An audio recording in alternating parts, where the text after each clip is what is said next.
아라씨가 뭔데 나한테 이래라 저래라야? 어차피 당신 남편은 나를 선택했어. 이제 와서 순진한 척, 착한 척 하지 마. 여보, 제발 한 번만 용서해줘. 내가 미쳤었나 봐. 당신 없이는 나 아무것도 아니야. 제발 돌아와줘. 너희 둘 다 내 인생에서 사라져줘. 감히 내 삶을 더럽힌 대가는 지옥에서 받게 될 거야. 안녕하세요.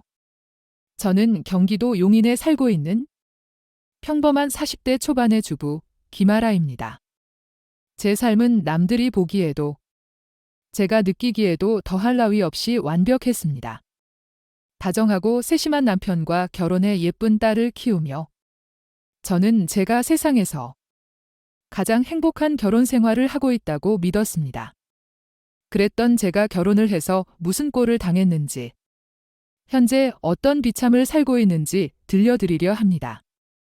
제 남편은 늘 퇴근길에 저를 위한 선물을 사오는 다정함이 있었습니다. 귤, 딸기, 바나나 같은 제철 과일부터 따뜻한 커피 한 잔까지 매일 빈손으로 집에 들어서는 일이 없었습니다. 그 작은 선물 하나하나에 남편의 사랑이 묻어 있었고, 저는 매일 그가 문을 열고 들어오는 소리를 들으며 소박한 행복을 느꼈습니다. 여보, 오늘도 집안일 하랴. 애 보랴 고생했어. 당신 좋아하는 귤 사왔어. 안 그래도 오늘 상큼한 과일이 생각났었는데 고마워. 이런 대화는 저희 부부의 일상이자 제가 남편을 얼마나 신뢰하는지 보여주는 증거였습니다. 그런데 어느 날부터 남편의 선물은 꽃으로 바뀌기 시작했습니다. 처음에는 소소한 작은 꽃다발이었지만 그 빈도는 점점 늘어났습니다. 일주일에 두세 번이던 것이 매일같이 신선한 꽃을 바구니째로 사들고 오는 지경에 이르렀습니다. 처음에는 좋았습니다. 집 안 곳곳에 생기가 돌고 남편의 낭만에 감동했습니다. 하지만 시간이 흐르면서 그 꽃들은 감동보다는 부담이 되기 시작했습니다. 거실, 부엌, 침실까지 온 집안이 꽃으로 가득 찼고 시든 꽃을 치우고 새로운 꽃병에 물을 갈아주는 일은 저에게 작은 노동이 되었습니다. 여보, 꽃은 이제 그만 사와. 시들어버린 꽃 치우기 조금 힘들다. 저는 웃으며 말했지만 남편은 제 말을 듣지 않았습니다. 당신을 생각하며 고르는 이 시간이 얼마나 좋은지 몰라. 아름다운 꽃을 보면 당신도 기분이 좋잖아. 남편은 진심으로 행복해 보였고 저는 그의 변함없는 사랑에 감사해야 한다고 생각했습니다. 그러던 어느 날 집이 온통 꽃으로 넘쳐나자 저는 더 큰 화병이 필요했습니다. 아파트 단지 상가에 꽃집을 발견하고 그곳으로 발걸음을 옮겼습니다. 문이 열리자 은은한 꽃향기가 코끝을 스쳤습니다. 그리고 그곳에서 저는 뜻밖의 인물을 만났습니다. 어머, 아리 엄마? 우리 딸 소윤이와 같은 어린이집에 다니는 친구, 아리의 엄마였습니다. 우리는 종종 만나서 아이들 이야기를 나누곤 했기에 무척 반가웠습니다. 저도 놀랐지만 아리 엄마 역시 저를 보고 눈이 휘둥그레졌습니다. 어머, 소윤 엄마. 여기 뭐 사러 오셨어요? 저는 꽃들의 분위기를 둘러보았습니다. 어디서 많이 본 듯한 느낌. 마치 우리 집거실에 있는 꽃들과 똑같은 종류들이었습니다. 저는 무심코 아리 엄마에게 물었습니다. 아리 엄마, 혹시 우리 남편이 여기서 꽃을 자주 사가나요? 제 질문에 아리 엄마는 환한 미소를 지으며 제게 부러움 가득한 눈빛을 보냈습니다. 어머, 소윤 아빠요? 네, 매일같이 오세요. 꽃을 정말 많이 사가시더라고요. 소윤 아빠 같은 남편을 두셔서 정말 부러워요. 매일같이 왔다고. 그 말을 듣는 순간 제 심장이 차갑게 식는 것을 느꼈습니다. 매일같이 꽃을 사오던 남편. 그리고 매일같이 꽃을 팔던 아리 엄마. 제가 당연하게 생각했던 모든 것이 갑자기 낯설게 느껴졌습니다. 아리 엄마는 순수한 부러움으로 저를 바라보았지만 저는 속으로 묘한 혼란을 느꼈습니다. 그리고 그 혼란스러운 감정을 감추기 위해 그저 어색한 미소를 지었습니다. 남편이 얼마나 나를 사랑하면 매일 꽃집에 올까? 그렇게 생각하며 스스로를 납득시키려 했습니다. 시간은 그렇게 2달가량 흘렀습니다. 어느 날부터인가 남편의 퇴근길 선물은 꽃 대신 디저트류로 바뀌었습니다. 매일 저녁 문을 열고 들어설 때마다 그의 손에는 달콤한 케이크, 따뜻한 식빵, 바삭한 바게트, 혹은 먹음직스러운 쿠키가 들려 있었습니다. 꽃을 볼 때의 묘한 부담감은 사라졌지만 이제는 빵 냄새가 온 집안에 가득했습니다. 남편은 여전히 저를 보며 다정하게 웃었습니다. 여보, 오늘은 새로 생긴 빵집에서 마늘빵을 사왔어. 당신이 제일 좋아하는 빵이잖아. 그의 한결같은 모습에 저는 그저 고맙다고만 생각했습니다. 그런데 남편이 빵을 사오는 날이 많아질수록 저는 문득 이런 의문이 들었습니다. 이번엔 왜 또 빵이지? 하지만 저는 그저 남편의 사랑이 방식만 바뀌었을 뿐이라고 애써 생각했습니다. 그러다 아파트 부녀회 모임에서 충격적인 이야기를 들었습니다. 아리 엄마가 꽃집을 접고 다른 자리에 디저트 가게를 열었다는 소식이었습니다. 저는 겉으로는 아무렇지 않은 척 아리 엄마에게 연락했습니다. 아리 엄마, 꽃집 문 닫으셨다면서요? 가게 업종 바꾸셨다고 들었어요. 어머, 소윤 엄마. 제가 빵 만드는 걸 워낙 좋아해서요. 이제 디저트 가게 사장이 됐답니다. 아리 엄마는 활기찬 목소리로 답했고 저는 농담처럼 말을 이었습니다. 어쩐지 우리 남편이 요즘 매일같이 빵을 사오던데 아리 엄마 가게였나 보네요. 단골이니 서비스 좀 잘해주세요. 제 말에 아리 엄마는 잠시 침묵하더니 이내 크게 웃으며 말했습니다. 소윤 엄마는 정말 남편 잘 뒀네요. 매일같이 오는 남편이 어디 있나요? 제가 서비스 정말 잘해드릴게요. 그녀의 목소리에서는 여전히 부러움이 느껴졌지만 저는 왠지 모를 위화감을 느꼈습니다. 하지만 저는 그저 행복한 나를 보며 부러워하는구나라고 생각하며 애써 그 느낌을 외면했습니다. 저는 여전히 우연의 연속일 뿐이라고 믿고 싶었습니다. 그러나 저의 믿음은 오래가지 못했습니다. 아파트 단지 내에서 수상한 소문이 돌기 시작했기 때문입니다. 처음에는 단순히 소윤 아빠가 빵집에 자주 가더라는 소박한 이야기였지만 점점 소문은 구체적이고 악의적으로 변해갔습니다. 글쎄, 빵집 사장이랑 소윤 아빠가 그냥 손님과 주인이 아니래. 낮에는 가게 안에서, 밤에는 가게 밖에서 둘이 만나는 걸 봤다더라? 둘이 서로 여보 자기라고 부른다던데. 처음 소문을 들었을 때 저는 분노했습니다. 아니, 그럴 리가 없어. 저는 저의 다정한 남편과 아리 엄마를 믿었기에 소문을 퍼뜨리는 사람들에게 화가 났습니다. 저는 고개를 저으며 소문을 무시했습니다.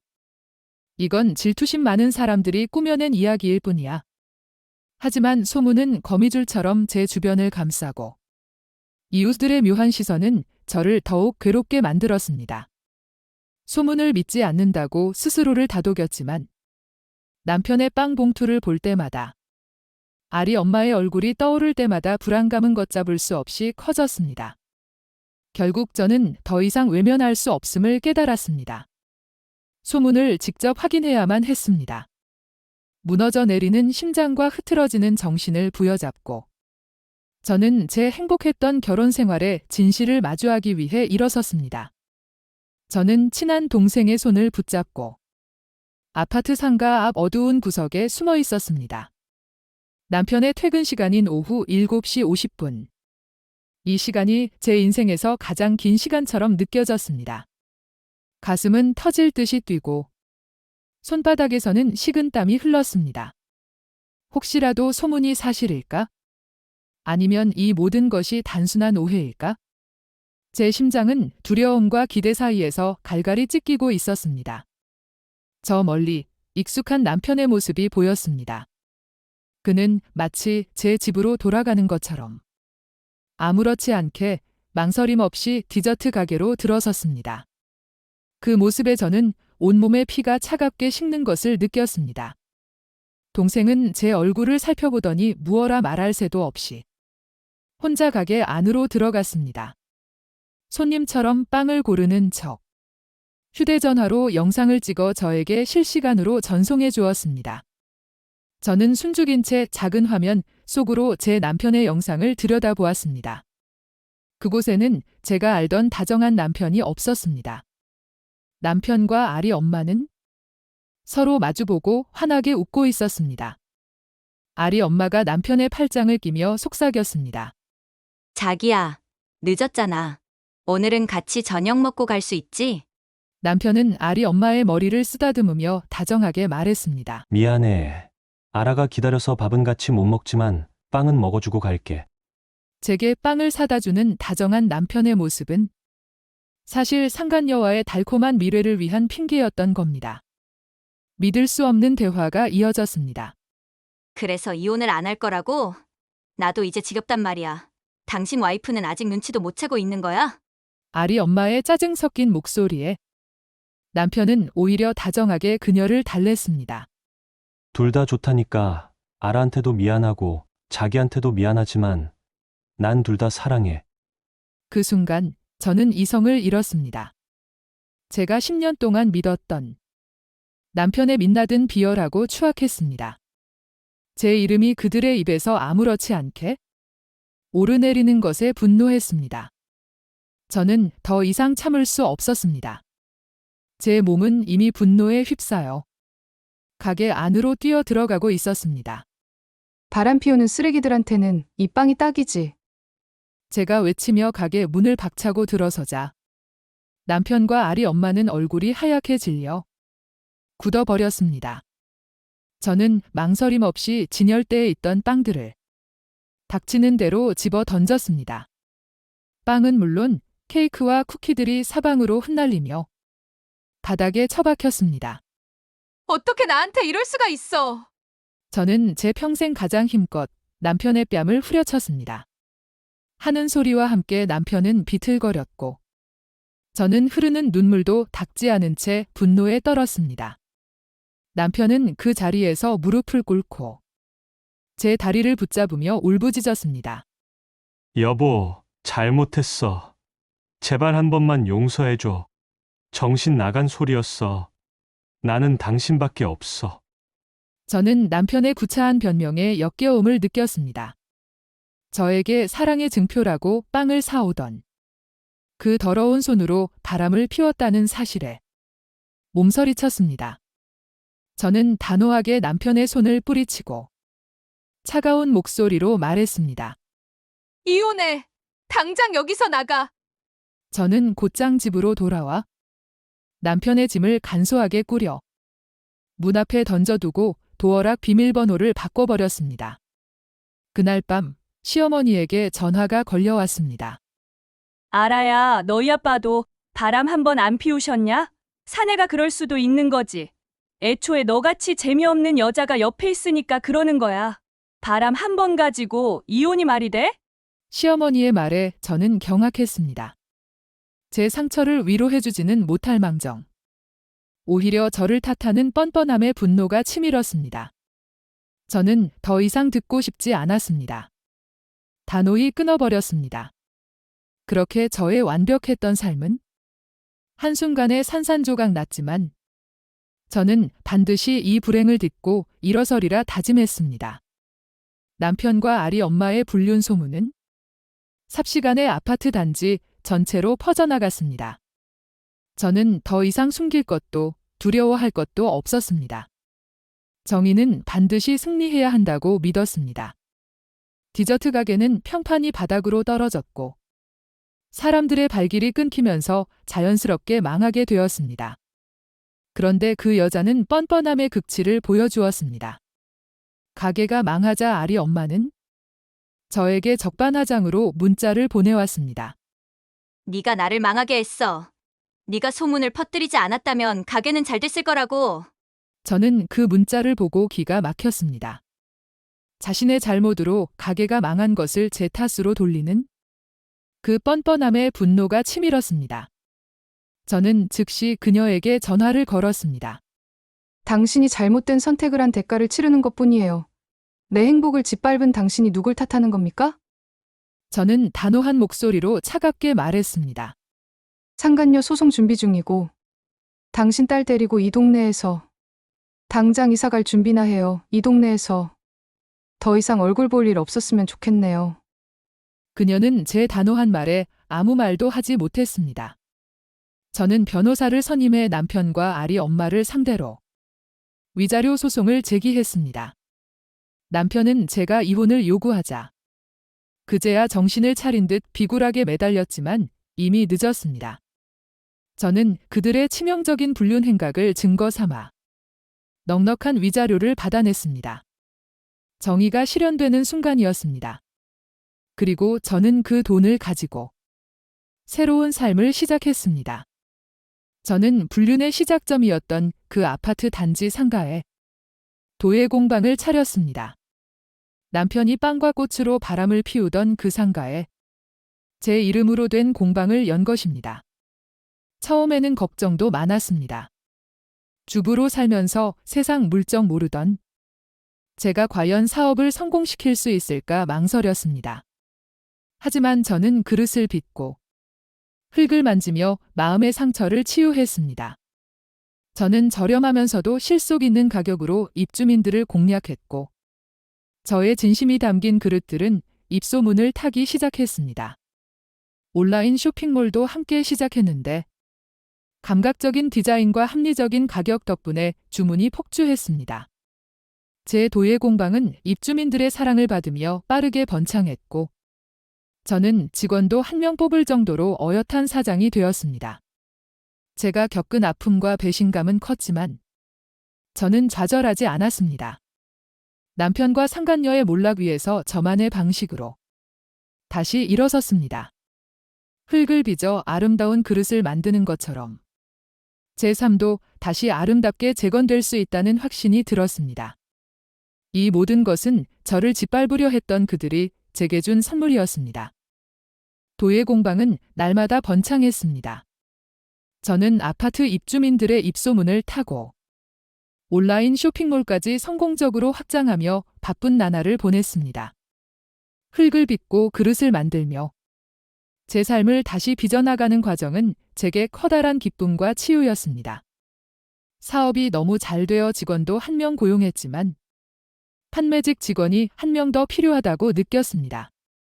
저는 알바 공고를 냈고 며칠 후 수많은 이력서가 제 눈앞에 도착했습니다. 그 이력서들을 검토하던 중 제 심장이 차갑게 굳어버리는 이름 하나를 발견했습니다. 이예슬. 바로 그 여자는 제 남편의 상간녀였던 아리 엄마의 이름이었습니다. 저는 픽 웃었습니다. 감히 제 삶을 송두리째 흔들어 놓았던 여자가 제가 성공시킨 이 사업장에 발을 들여놓으려 하다니 저는 망설이지 않았습니다. 서류 전형에 일부러 그녀를 통과시켰습니다. 면접 날 저는 사무실 의자에 앉아 ES를 기다렸습니다. 제 심장은 평온했고 저는 완벽한 표정 관리를 하고 있었습니다. 이윽고 공방 문이 열리고 그녀가 들어섰습니다. 안녕하세요. 이예슬입니다. 그녀는 고개를 들었고 저를 보자마자 얼굴이 하얗게 질렸습니다. 동공이 흔들리고 손에 쥔 이력서가 파르르 떨리는 모습이 역력했습니다. 그녀의 얼굴에는 충격과 함께 공포, 그리고 수치심이 뒤섞여 있었습니다. 저는 그녀의 반응을 예상했다는 듯 여유롭게 미소를 지었습니다. 왜 표정이 그렇게 어두우세요? 긴장되세요? 저는 아무 일도 없었던 것처럼 차분하게 물었습니다. 그녀는 겨우 입을 열어 아닙니다. 조금 긴장해서요 라고 더듬거렸지만 목소리는 이미 떨리고 있었습니다. 저는 더 이상 시간을 낭비하고 싶지 않았습니다. 길고 긴 면접 질문 대신 단 하나의 질문만을 던졌습니다. 이예슬 씨는 잘하는 게 뭐죠? 그녀는 제 질문에 어떤 대답도 할 수 없었습니다. 잘하는 게 뭐냐는 물음은 그녀가 파괴한 것들과 실패한 사업, 그리고 무너진 신뢰를 모두 포함하는 질문이었기 때문입니다. 그녀는 고개를 푹 숙인 채 결국 울음을 터뜨렸습니다. 잘하는 게 아무것도 없어요. 한때 저에게 남편의 사랑을 부러워하며 으스대던 그녀는 이제 제 앞에서 무너져 내렸습니다. 저는 더 이상 그녀의 눈물에 동정심을 느끼지 않았습니다. 그녀의 눈물은 제가 겪었던 고통에 비하면 아무것도 아니었습니다. 저는 냉정하게 면접을 마쳤습니다. 저희 공방은 기본도 안 된 사람은 필요 없습니다. 불합격입니다. 나가세요. 저는 그녀의 이력서를 아무렇게나 내려놓고 고개를 돌렸습니다. 그녀는 흐느끼며 면접장을 떠났습니다. 그 후 이에슬은 저에게 용서를 구하는 문자를 남겼습니다. 자신의 잘못을 반성하고 새로운 삶을 살고 싶다고 했습니다. 하지만 저는 그 문자를 무시했습니다. 그녀의 반성이 진심이라 해도 제게 준 상처는 용서할 수 없었습니다. 저는 그 일 이후로 빵을 제일 싫어하는 음식이 되었고 사람을 믿는 법도 잃어버렸습니다. 그러나 저는 좌절하지 않습니다. 제 딸 소윤이를 위해 단단하게 살아가는 엄마가 되었습니다. 제 삶은 남편의 배신과 상간녀의 뻔뻔함에도 불구하고 흙을 빚어 아름다운 그릇을 만드는 것처럼 다시 단단하고 아름다워졌습니다.